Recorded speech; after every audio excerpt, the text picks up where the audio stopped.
തൃശൂർ അഴീക്കോട് പപ്പടം വിൽക്കാനെത്തിയ നാടോടി സ്ത്രീയെ യുവാവ് അടിച്ചെന്ന് പരാതി. അഴീക്കോട് സ്വദേശി അൻഷാദിനെതിരെയാണ് പരാതി. ഇയാളെ കൊടുങ്ങല്ലൂർ പോലീസ് കസ്റ്റഡിയിലെത്തിയിട്ടുണ്ട്. സുരജ് സജി തൃശൂരിൽ നിന്ന് ചേരുന്നു. സുരജ്, എന്താണ് വിവരങ്ങൾ? എന്തായിരുന്നു പ്രകോപനം? സുഹൈൽ, ഇന്ന് ഉച്ചയ്ക്ക് ശേഷമാണ് ഈ സംഭവം നടക്കുന്നത്. ഇവർ ഈ അഴീക്കോട് ഭാഗത്ത് ഈ പപ്പടം വിൽപ്പന നടത്തുന്ന യുവതിയാണ്.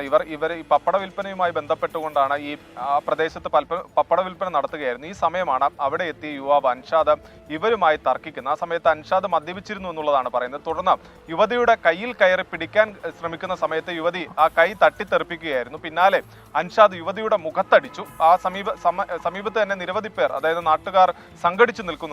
ഇവരാണ് തുടർന്ന് അൻഷാദിനെ പിടിച്ചു വെക്കുന്നത്. പിന്നാലെ കൊടുങ്ങല്ലൂർ പോലീസിന് വിവരം അറിയിക്കുന്നു. കൊടുങ്ങല്ലൂർ പോലീസ് ഈ അൻഷാദിനെ കസ്റ്റഡിയിൽ എടുക്കുകയും ചെയ്തു. പക്ഷേ ഈ സംഭവവുമായി ബന്ധപ്പെട്ടുകൊണ്ട് ഏറ്റവും നമുക്ക് ഒടുവിൽ ലഭിക്കുന്ന വിവര പ്രകാരം ഈ യുവതി ഇതുവരെയും ഈ വിഷയവുമായി ബന്ധപ്പെട്ടുകൊണ്ട് പരാതി നൽകിയിട്ടില്ല. പരാതി നൽകാത്തത് കൊണ്ട് തന്നെ കേസെടുക്കാൻ കഴിയില്ല എന്നൊരു നിലപാടിലാണ് കൊടുങ്ങല്ലൂർ പോലീസ് ഉള്ളത്.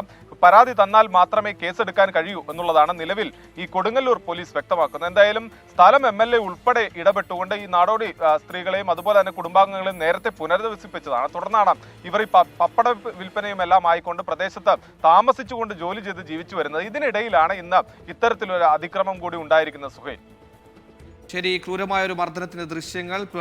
തൊഴിലെടുത്ത് ജീവിക്കുന്നവരെ ജീവിക്കാൻ അനുവദിക്കാത്ത രീതിയിൽ അതിക്രമങ്ങൾ പെരുകുകയാണ്. വാർത്തകൾ ഏറെയുണ്ട്.